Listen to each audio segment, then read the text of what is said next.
லைஃப்பில் இந்த மாதிரி ஒரு பெயின்ஃபுல்லான ஒரு சுச்சுவேஷனை நான் ஃபேஸ் பண்ணதே கிடையாது. மனசு முழுக்க வலி வலி மட்டும்தான். இந்த சுற்றுப்பயணத்தில் என்னென்ன மக்கள் பார்க்க வராங்க, அதுக்கு ஒரே ஒரு காரணம் தான், அவங்க என் மேலே வச்சிருக்கிற அன்பும் பாசம். அந்த அன்புக்கும் பாசத்துக்கும் நான் எப்பவும் கடமைப்பட்டிருக்கிறேன். அதனால தான் இந்த சுற்றுப்பயணத்தில் மற்ற எல்லா விஷயங்களையும் தாண்டி மக்களுடைய சேஃப்டி, அதில் எந்த காம்ப்ரமைஸும் பண்ணிடக்கூடாதுன்றதுக்காக தான் அது என் மனசில் ரொம்ப ஆழமாக இருக்கும் அந்த எண்ணம். அதனால தான் இந்த அரசியல் காரணங்கள் எல்லாத்தையும் தவிர்த்துட்டு ஒதுக்கி வச்சுட்டு மக்களுடைய சேஃப்டி மட்டும் மைண்டில் வச்சுக்கிட்டு அதுக்கான இடங்களை சூஸ் பண்ணுறது, அதுக்கான இடங்களை பார்த்து பர்மிஷன் கேட்குறது, போலீஸ் டிபார்ட்மெண்ட்டில் அதை ரிக்வெஸ்ட் பண்ணி கேட்போம். ஆனால் நடக்கக்கூடாதது நடந்துருச்சு.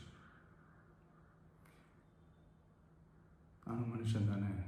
அந்த நேரத்தில் அத்தனை பேர் பாதிக்கப்பட்டு இருக்கும்போது எப்படி அந்த ஊரை விட்டுட்டு என்னால் கிளம்பி வர முடியும்?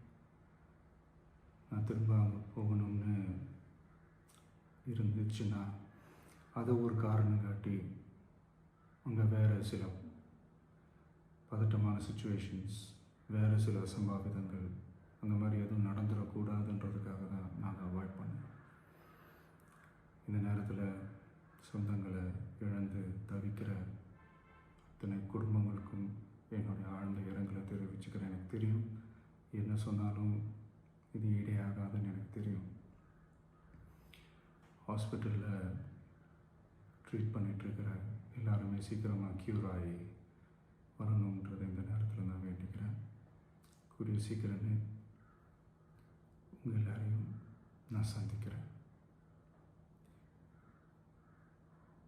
இந்த நேரத்தில் எங்களுடைய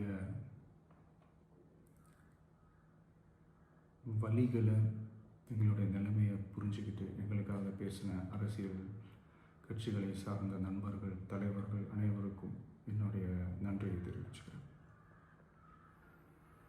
கிட்டத்தட்ட ஒரு 5 மாவட்டத்துக்கு பிரச்சாரத்துக்கு போனோம். இந்த மாதிரி எதுவுமே நடக்கல. ஆனால் கரூரில் மட்டும் ஏன் எப்படி நடக்குது? எப்படி நடக்குது?